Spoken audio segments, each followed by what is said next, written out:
Hello everyone, this is the fourth and last video of our four-part series on global events of 2026 for the Orbis Sentry Report. Carl, Teichrib and I go into a discussion on the UN's leading AI platform conference, a European psychedelics research conference, multiple events on global governance and sustainable development, multiple pagan and neo-pagan conferences, the 2026 Burning Man event, and others. We discuss the worldviews behind the different summits and conferences and go into some deep discussions on the preponderance of policy themes promoting ideas of societal and global transformation. We also talk about the incredibly ambitious theme that has been named for Burning Man 2026. Understanding what these events are about will help you see how these events fit into the overall picture of the direction the world is going, how these events are all connected under an ecosystem that promotes worshiping the created thing instead of the creator, and how we as followers of Christ should respond.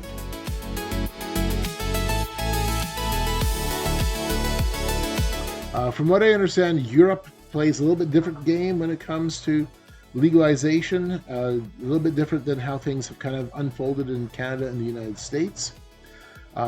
It's more from an institutional point of view, whereas here it's been kind of billed as grassroots level more than anything else. But nevertheless, this is interesting because psychedelics is being messaged as the gateway to transform the world.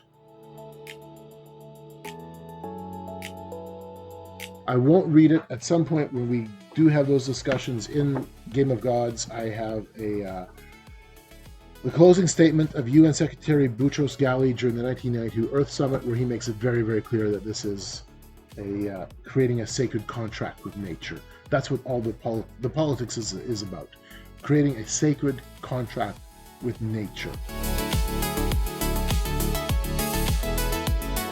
All right, let's go to the next one. No, there's no psychedelic science this year?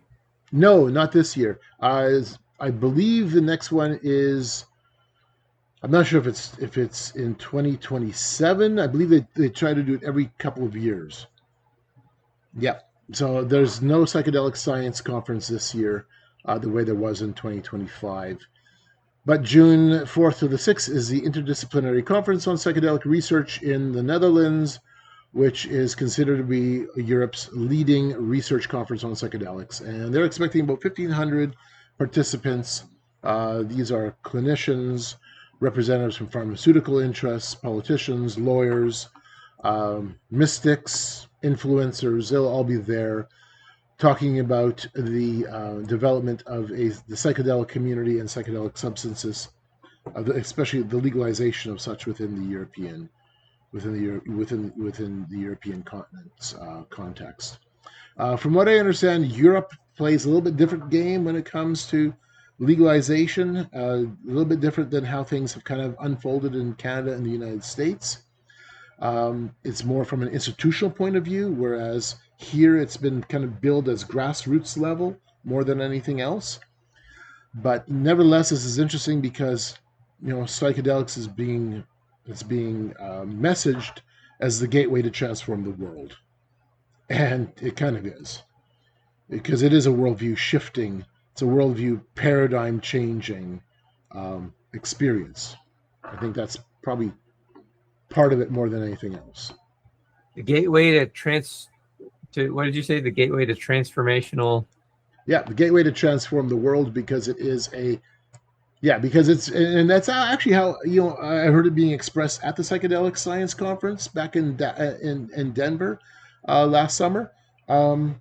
They're very open about this, because as you change your thinking, as your worldview shifts, it will affect every other aspect of your life.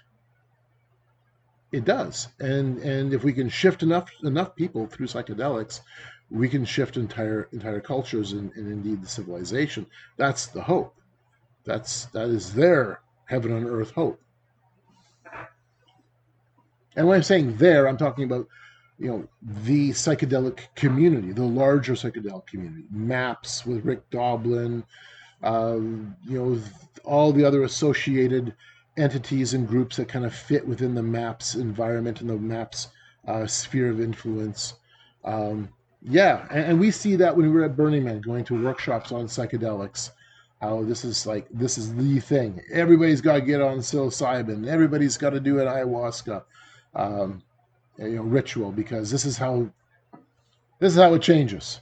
They really do pound the table like that. They're Yep. like they we've heard that over and over again, saying it's so important from their perspective. It's so important for everybody to be doing this because that's how we're going to evolve. That's how we're going to change the world. That's how we're going to save humanity.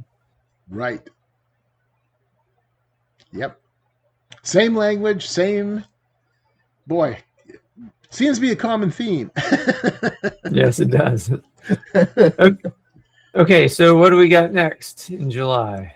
July 7th to the 10th is the AI for Good Global Summit.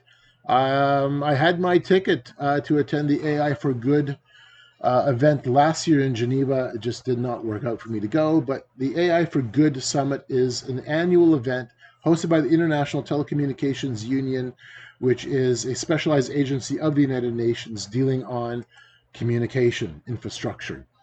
And so the AI for Global Good is looking at how to integrate artificial intelligence, connect that with the decisions of high level global decision making, and specifically around accelerating the Sustainable Development Goals, solutions for climate change, um, all those narrative talking points. Yep. And this event is billed as the United Nations leading platform on AI. Oh wow, UN leading platform on AI. Yep. Apparently, the tech that's being displayed at this annual event is pretty mind-boggling. Um, and because here AI is being linked in to global narratives, and these global narratives, specifically the Sustainable Development Goals, and sometime in the future, Orbis Sentry, we need to have a conversation on the Sustainable Development Goals and how they came into existence. You realize very quickly we're talking about value. We're talking about whose value um, comes into play regarding development, management, the values that we put forth in terms of economy, even cities. How do we develop cities around these particular value points found within the UN Sustainable Development Goals? Hmm. Whose value comes? Yeah. Who decides what those goals are and what those values are, and who Right. decides what actually? Because when I was in the Philippines, we helped the people that we were living with in the jungle with sustainable agriculture. And Right. the idea of sustainable there is helping them to figure out how to continually grow instead of using up all of the nutrients in the soil. Just simple things like crop rotation, Yeah. using Yeah. using certain types of ash mix in with fertilizer or to mix in with certain types of dirt and getting earthworms to create a vermicast and produce your own fertilizer and all kinds of things like that that were really, really helpful, because otherwise they just burn everything and they plant and then they got to move to another plot of land. So um, sustainable is helpful in that sense. But I'd be very interested to go into some depth about what the United Nations means by sustainable. Yeah. Yep. Yeah. That is a conversation we have to have at some point. Absolutely, because it is so important. It boils down to management, but whose values are in place for the not just whose values will be used in the management tool, but where we even or how we even determine what needs to be managed. What is the crisis, and what is and isn't the crisis, and just as importantly, where are the roadblocks to the goals that we want to see? Roadblocks such as free market capitalism. Yes, that's exactly what they think. Yes. Uh-huh. Okay, so the next one, back to another example of what's taking place in the spiritual realm, in the spiritual shift in North America and worldwide. And that, of course, is June 14th to the 21st. I've never been to Is it this. June or July? Shoot. It's probably June, and I should have flipped it over top. Oh well, my apologies. I believe. Let me just jump on my computer and see. Make sure that I get this right. I'm pretty sure it's June. June 14th to the 21st. So Okay. my mistake. This needs to be flipped.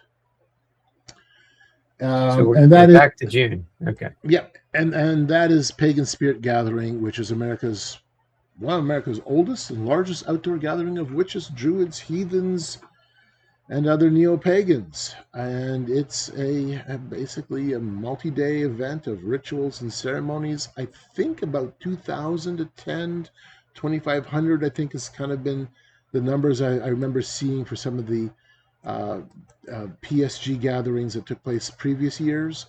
I know that they run youth programs and teen programs, and they've got special spaces for ceremonies, and it's kind of been an incubator with the pagan community, a place to kind of think through where the pagan community needs to go, networking.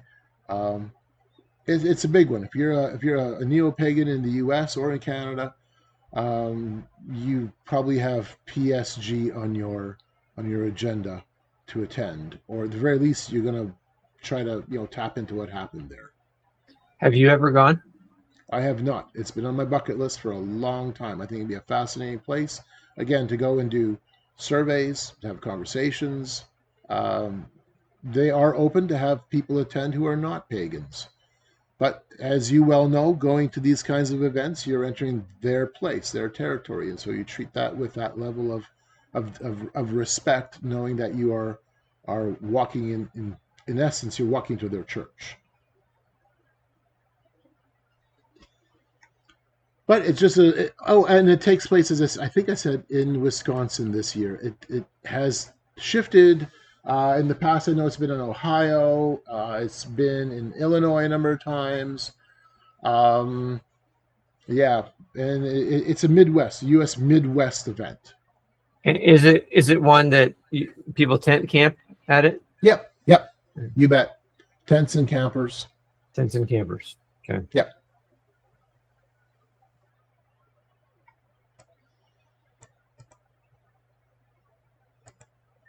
Back to July 16th to the 15th is the annual high-level political forum on sustainable development, and that is held at the UN headquarters in New York City. And again, this is an annual high-level event, so it's ministerial level.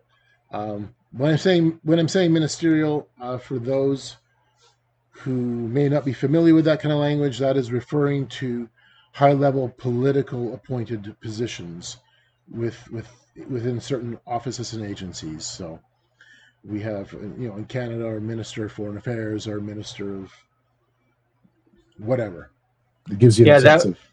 In the U.S., that would be the Secretary of Commerce, the Secretary of State, the Secretary of Treasury, those types of people. Yeah, thank you. Exactly. Yeah. So that's who's attending, and this high-level event is an annual platform to network and integrate national sustainable development goals.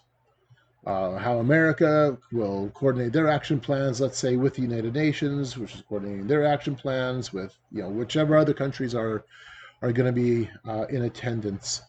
And I believe that they also often use this as an opportunity for nations to deliver their sustainable development review reports, because nations do that. It's part of the processes of having the UN Sustainable Development Goals in place, is that every nation who has signed on to the foundational documents are also supposed to go through a review process and then bring the review process to the UN itself. Yep. Very good. So this year's theme, it's a long theme.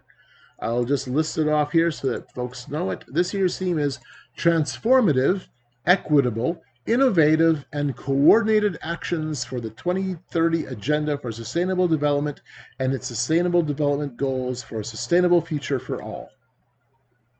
That's a mouthful. Yeah. I have to think about that. What? Yeah. Actions. Okay. Actions for development and the goals of that development. Yeah. Yeah. And we're going to have, a long, long sentence where you have to breathe 3 times in between. Yeah. Right. Okay. All right. Alrighty. Back to the hard paganism, or not the hard, but the raw paganism.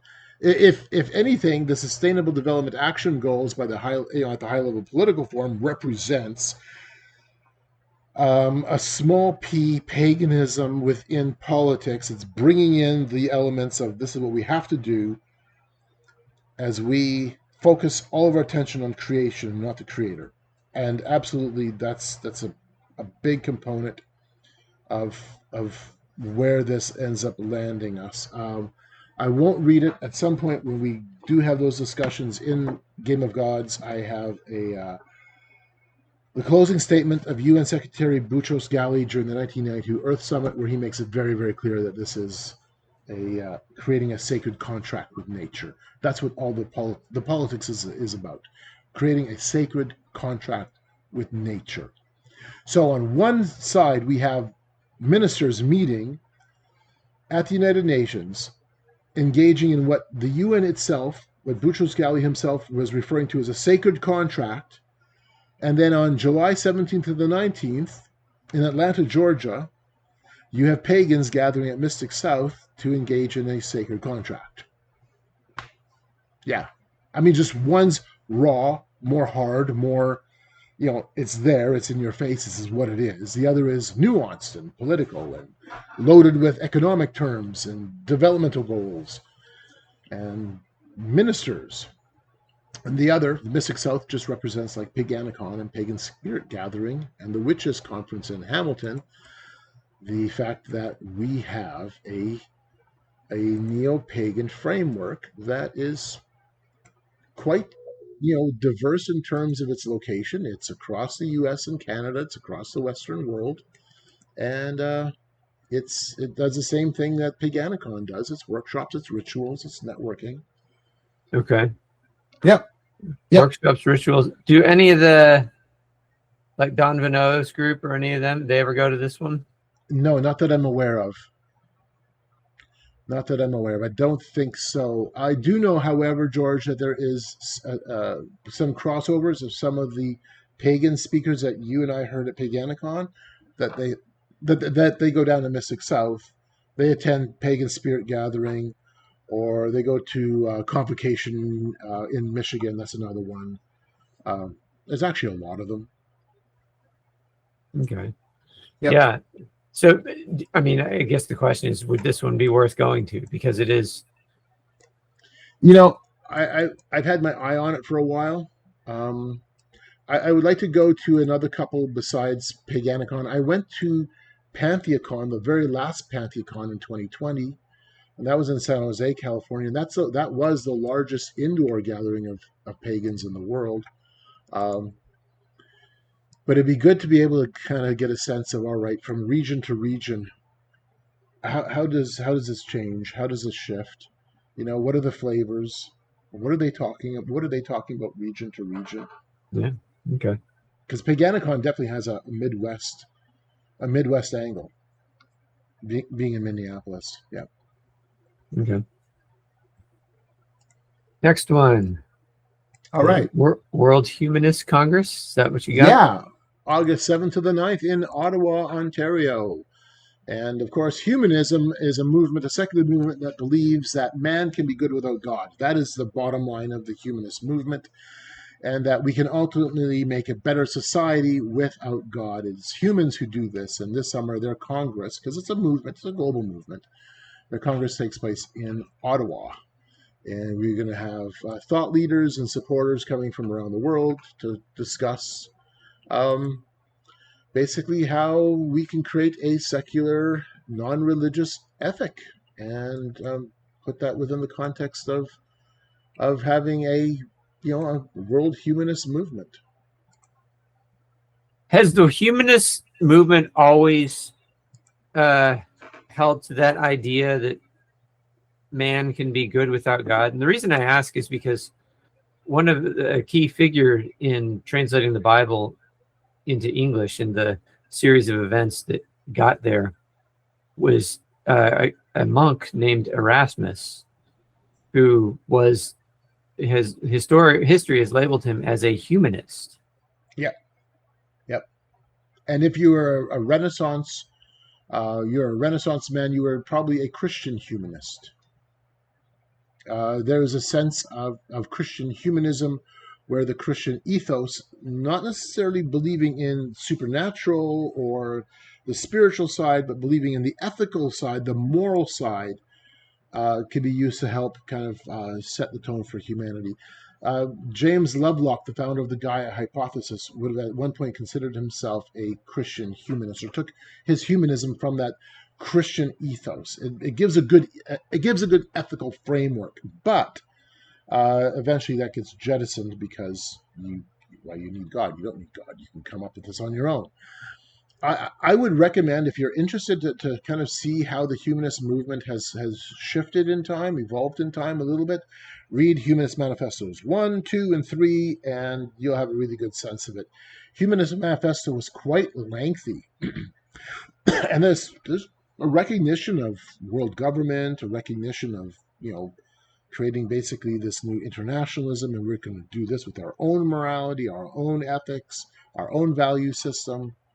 We don't need the supernatural. We don't need to pray. We don't need God. We're going to do this better thing without him. And that flavor still exists today within the world, the humanist movement, as we can do better. We don't need God. Okay, interesting. Yep.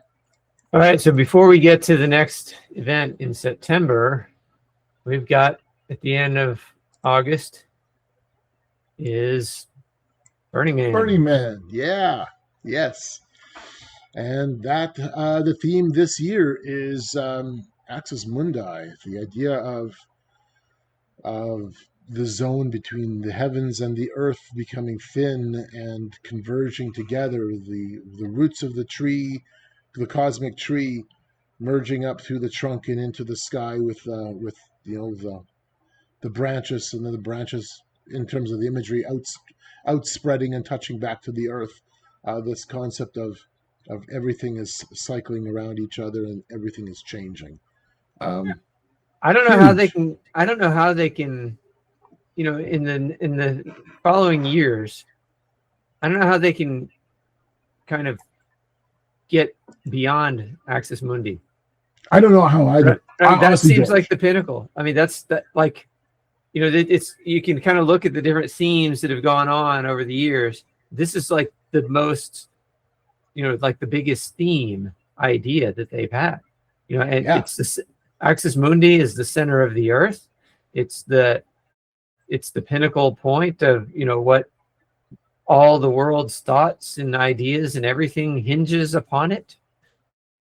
Upon this, and it fits very much with, if Burning Man is the microcosm of the earthly city that Augustine wrote about, and now that city is Axis Mundi, the center of the earth. I mean, it kind of boggles my mind that they chose that as the theme. I wonder if they're jumping the gun on getting a little too ambitious. I know. The only other theme that could be bigger is Babel. Rebuild Babel. But that's it. This is still Babel. Right. Yeah. I mean, They're probably going to yeah, have to pull back from it for a few years, and then another 20 years from now, they'll have Axis Mundi #2. right, You know, right. yeah, Yeah, that's probably the way they'll end up having to do it. So, yeah. Crazy huge theme. I mean, in your face theme. Like this is it doesn't get more in your face than that. I thought the 2017 theme was very a very bold theme, radical ritual, and it was with a man being placed in his own temple. The entire thing was you couldn't escape. You could not escape the spiritual sense of what it was being, what it was saying, how it was being conveyed. What are they going to do this year with Axis Mundi? I mean, wow. I bet that's another reason why they chose it is, I guess, 3 years ago, they felt like interest kind of waned a little bit. And last, 2024, they felt like they, I think they barely broke even, or they might have even lost money on the event. We had Yep. more attendees in 2025, but I think maybe this is having a really profound theme to generate more interest. Maybe that's part of what they're going for there. It'll be interesting. They had Play Alchemist, which is a really big camp this year, and they didn't have Play Alchemist there last year. And you told me that like they don't show up every year, Right. but it seems like, I mean, the themes that they want to bring out at the Play Alchemist camp, do they ever do it 2 years in a row? I mean, I know it's a lot of work to set up that whole. Oh yeah, no, yeah, they do. They do. Yeah, yeah, they do. They didn't run it last year. They did it in 2023, 17, 18, and 19. Those 3 years in a row. I wasn't there for 2022, so I don't know offhand. I'd have to do some homework. This last year, because of some of the economic side,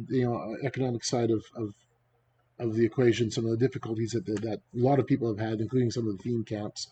Certain camps didn't show up, and I mean, there's also some internal struggles with the organization. Some of the theme camps do. So I would not be surprised if they're back this year, though, especially with a theme like that. Like, what in the world are we going to be talking about? I can't imagine the conversations that are going to take place. That's huge. Oh, another event I don't have on my calendar, but it's certainly on my radar, and is right before Burning Man, and that is the Eclipse Festival in Iceland. Oh yeah, okay, it's right before Burning Yeah. Man. Yes, yes. Let me just grab the dates. August 12th to the 15th. Well, those dates put it out of reach for me, I think, I because know. it's right I before know. Burning Man. But Exactly. This year, apparently, at the Eclipse Festival, they're going to have a real focus on the interstellar astronaut side. Apparently, a lot of astronauts are coming. Lots of tech, um, lots of space tech. I Should hope be somebody in. records some of those things. Oh man, I hope so too, George. Again, we need to somehow recruit a whole bunch of researchers. Yeah. Here you go. Here's some funding. Away you go. Please report back so we have a sense of what's going on. And then Anyone maybe out do, there? Yeah. yeah, and then maybe do like a quick online symposium, and please, bring us up to speed. Yes. Yeah. Speaking of which, I know our research assistant Audrey has been monitoring a therapeutic psychedelic summit the last week and a half, 2 weeks or so. So it'll be interesting to see what her information is coming from that event. And that was a virtual event, I believe. Okay. Yep. Yeah. Looking forward to hearing from her on that. Yep. Okay. So September 7th through 11th, Earth System Governance. Yep, this is the annual event. It's been happening since 2007, University of Bath in Bath, England. And it's a conference that primarily unites academia, policymakers, and scientists around themes of global transformation. climate change, global democracy, sustainable development, social justice, looking at new economic models for governance. I know that has been a talking point. I've been watching the Earth System Governance Conference for quite a few years. Again, never had the chance to attend, though it is open to attendance. And it's one of those events that bridges what seems to be diverse actors, all coming around, looking at new models for how to engage in Earth governance, Earth systems governance. And the primary word here is not governance, it's actually systems. Okay. Yep. It's about Earth systems, not governance. Yep. Once we understand the systems, how we manage systems, then we can engage in governance. You would also call it. You would also call it. Go ahead. Yeah, I was just gonna say you could also call it systems thinking. Systems thinking. Okay. Yeah. It's kind of all built on that technocratic idea, Absolutely. Human behavior, the science, social sciences, and everything is based on scientific observations of human behavior. So philosophy grows out of that. It's all nature related. But philosophy grows out of that. Ethics grow out of that, and governance grows out of that. So rather than understanding that there are absolute ethics and ideas that come from God, that are defined by him. Anyway, really interesting. Governance. It's even though it's called Earth System Governance, they're actually talking about systems more than governance.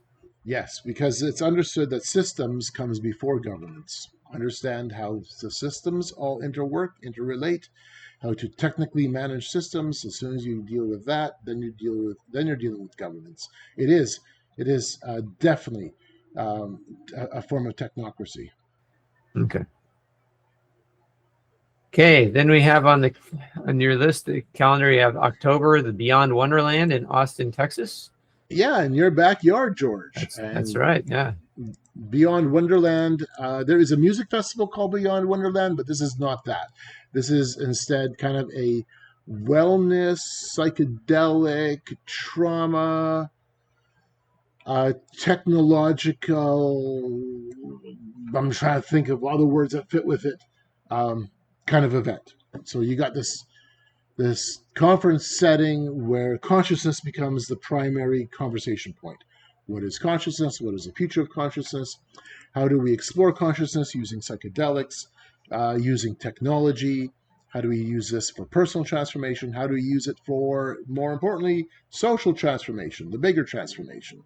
And I understand that entrepreneurs will be attending, psychedelic researchers, people from the health and wellness industry, therapists, clinicians, and probably policymakers. And I wouldn't be surprised if your former governor shows up.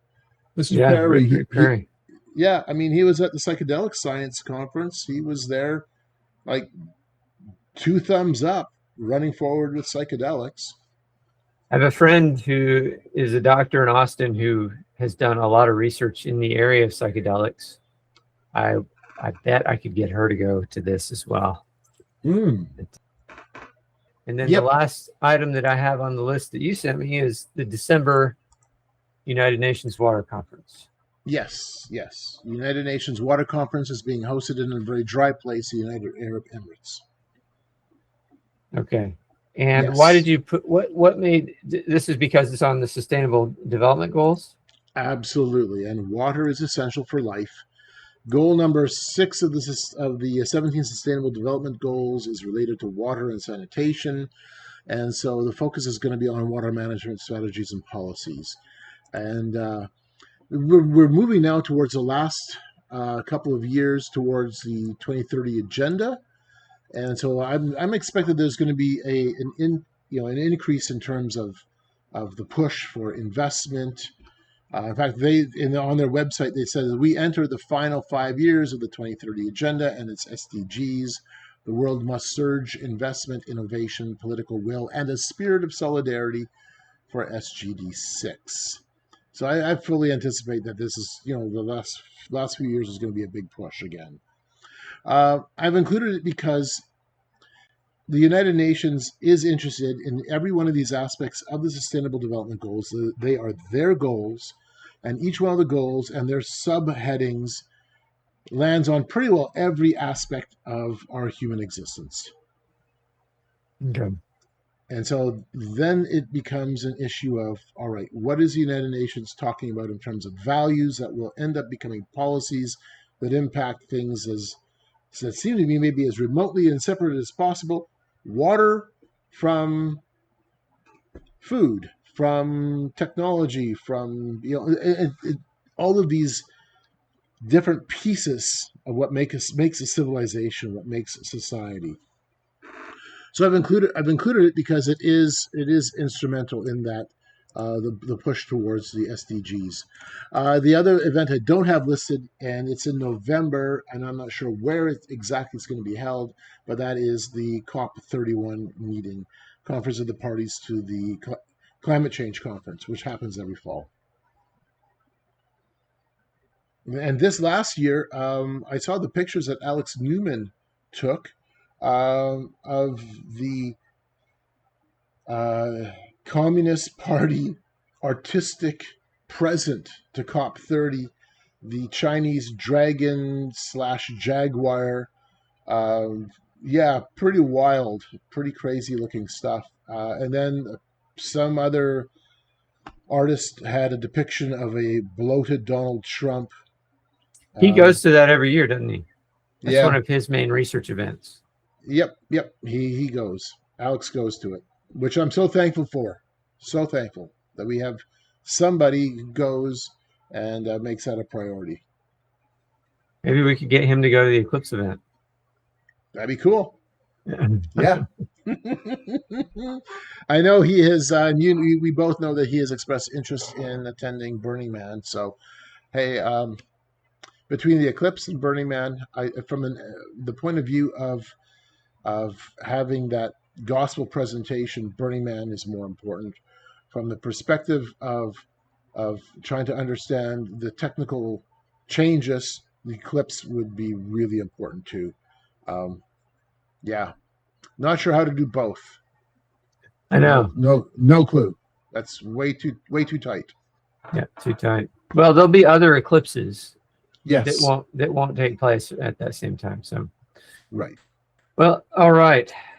Wow. Okay, so we've covered a lot. That's 2026. I've got we'll have a lot to put together here for make this available for public viewing. And perfect. Yeah. The 2026 is going to be an interesting year. It's going to be an interesting year across the spectrum, from the geopolitics to what's happening in terms of global economies, the shift from within the world of money itself, moving towards something, kind of more on the digital side. How all that plays into it, it's going to be interesting. And then, of course, I'll be curious to see what the church is going to do, how the Christian community is going to either react or respond. Yep.